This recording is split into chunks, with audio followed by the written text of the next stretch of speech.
মৃত ব্যক্তিটা যদি গুনাহগার হয়, চিৎকার দিয়া বলবেন আমারে নিও না, এই কবরের আযাব আমি সহ্য করতে পারবো না। গুনাহগার হইলে চিৎকার দিবে আমারে নিও না, এই কবরে 99টা সাপ আমার জন্য অপেক্ষা করতে আছে। কিন্তু আমার আপনার এই কান্না কেউ শুনবে না। আমার এই দেহটারে যখন মসজিদের গাড়িতে উঠাইয়া দিবেন, কিছু মানুষ গিয়া আমার বিবির কাছে বলবেন, শেষবারের মতো বলছি, তার উপর দাবি থাকলে ছাইরা দাও।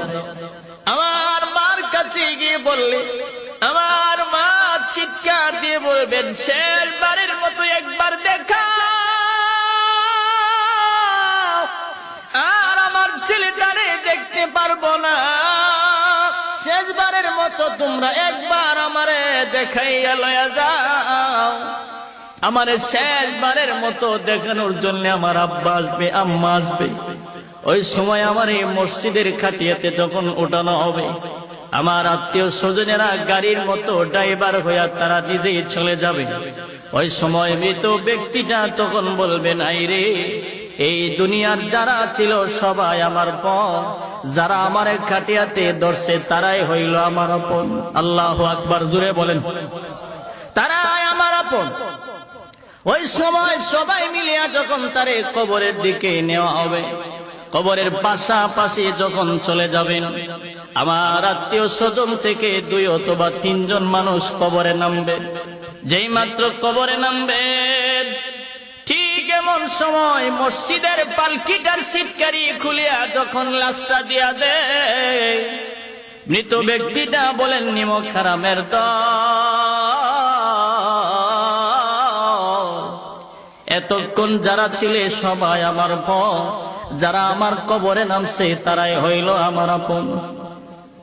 এইভাবে যখন লাশটারে কুলে লইয়া আমার আপনার আত্মীয় স্বজন থেকে 2 অথবা 3 জন মানুষ কবরে নাইমা বিসমিল্লাহি ওয়া আলা মিল্লাতি রাসূলিল্লাহ বলে যখন কবরে শোয়া দেয়, খাটিয়া দিতে দিতে যখন কবরটা একটু ছোট হয়ে যায়, এমনি তখন দেখবেন একজন মানুষ 2 পারে লাফ দিয়া উপরে উঠা যায়। লাফ দিয়া যখন উপরে উঠা যায়, এমন সময় মৃত ব্যক্তিটা গুনাহগার হইলে চিৎকার দিয়া বলবেন, যাইও না, এই কবরে আমি কেমনে থাকবো, আমার তো কই যাও। কিন্তু শুনবে না। দ্বিতীয় ব্যক্তিটা যখন উঠে যাবে, তারপরেও সে ডাকবে, আমার তো যাইও না, কিন্তু শুনবে না। তৃতীয় ব্যক্তিটা যখন উপরে উঠে যাবে, ওই সময় কবরওয়ালা বলবেন, এরে নিমক হারামের দল, এই দুনিয়াতে কতই না কিছু করলাম, কিন্তু কেউ আমার সাথে আসলি না। আমারে আপনারে কবর দিয়া সবাই যখন নিদয়া নিষ্ঠুরের মতো একা একা ফালাইয়া চলিয়া যায়, নবী বলেন, যেই ব্যক্তি তাবারাকাল্লাযী বিয়াদিহিল মুলুক, যারা এই মুলুক নামক সূরাটার আমল করে, আল্লাহর নবী বলেন ওই লোকটার আত্মীয় স্বজন কেউ না গেলেও ওই সূরাটা পাখির সূরত ধইরা সেই কবরের ভিতরে ঢুকে